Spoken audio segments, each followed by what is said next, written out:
22 जनवरी को जब विराट राम मंदिर का उद्घाटन होगा और प्रभु राम का गृह प्रवेश होगा तो किस तरीके से उनके ससुराल में तैयारियां इस वक्त चल रही है, हमारे साथ बात करने के लिए उस पर मौजूद है नेपाल के पूर्व डिप्टी प्राइम मिनिस्टर बिमलेंद्र निधि। उनसे जानते हैं कि किस तरीके से जनकपुर धाम में जो है तैयारियां चल रही हैं।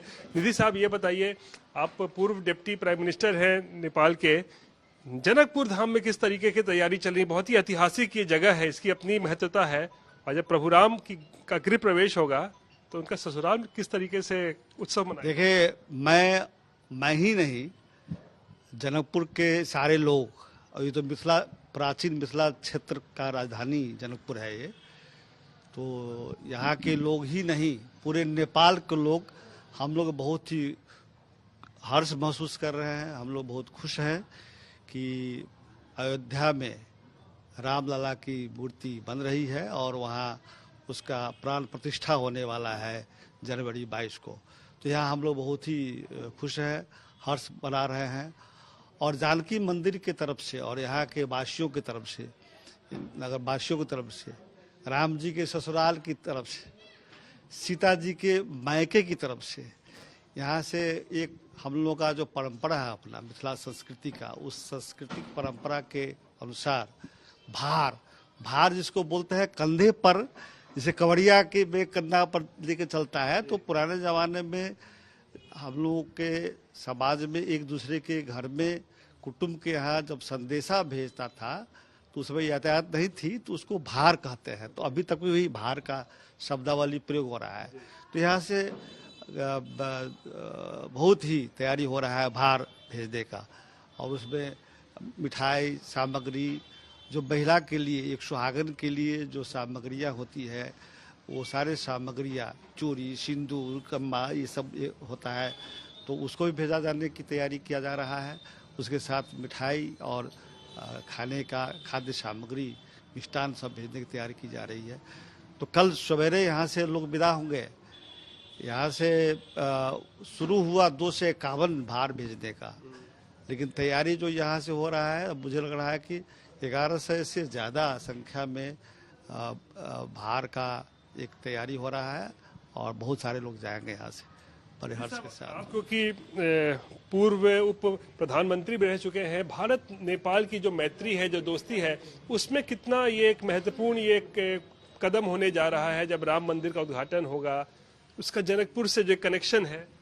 नहीं, तो बहुत ही इसका, एक तो पहले से नेपाल और भारत का संबंध, हम लोग कहते हैं बोलचाल की भाषा में आदिकाल, या ये भी कहते हैं कि अनादिकाल।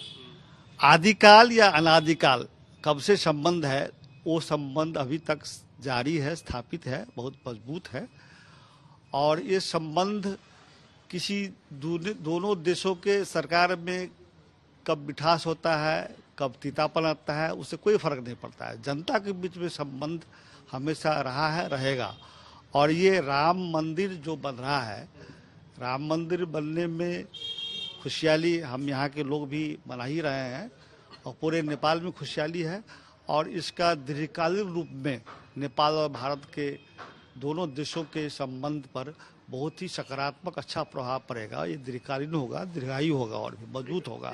सवाल तो लगता है ये राम मंदिर जो बन रहा है अयोध्या में, इससे भारत नेपाल की जो दोस्ती है, जो मित्रता है, और ज्यादा मजबूती आएगी, क्योंकि अब तो मुझे लगता है सारे लोग अब नेपाल के एक बार जरूर अयोध्या जाना चाहेंगे देखने के लिए। बिल्कुल, नेपाल के सारे लोग, अभी भी आपको नेपाल के सारे लोग अयोध्या जाना चाहते हैं और जाएंगे भी।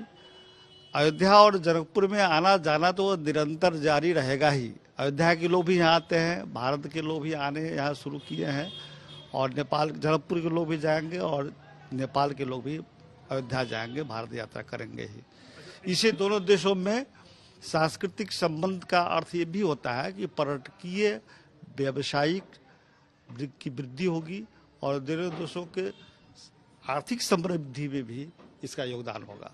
बिमलेंद्र साहब, एक चीज और ये बताइए कि 22 जनवरी को कुछ विशेष होने जा रहा है जनकपुर में, किस तरीके से आप लोग उत्सव मनाएंगे उस दिन?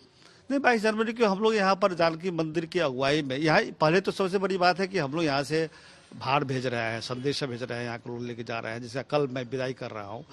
और 22 जनवरी को हम लोग यहाँ पर कार्यक्रम तो अयोध्या में होगा, तो यहाँ पर हम लोग उसका उत्सव यहाँ भी होगा, यहाँ भी थोड़ा सा उत्सव मनाया जाएगा नेचुरली। दिवाली जैसा माहौल होगा, घर में दिए जलाए कुछ जरूर जरूर कुछ होगा, जरूर होगा। चलिए, शुक्रिया बात करने के लिए। तो ये थे बिमलेंद्र निधि, जो कि नेपाल के पूर्व उप प्रधानमंत्री हैं। बता रहे हैं किस तरीके से राम मंदिर जो बनकर अब लगभग तैयार हो गया है, 22 जनवरी को इसका उद्घाटन होना है, प्राण प्रतिष्ठा का कार्यक्रम होना है, उसको लेकर नेपाल में किस तरीके से तैयारी है, उत्सव का माहौल है, उसके बारे में जानकारी दे रहे थे। और बता रहे थे कि जब प्रभु राम का विराट मंदिर जब उद्घाटन होगा तो उस दिन यानी कि 22 जनवरी को नेपाल के साथ साथ जनकपुर धाम खासकर वहां भी बिल्कुल उत्सव और दीपोत्सव जैसा जो है माहौल देखने को मिलेगा। कैमरा पर्सन दीपक कुमार और गणेश शंकर के साथ रोहित सिंह, जनकपुर धाम, नेपाल।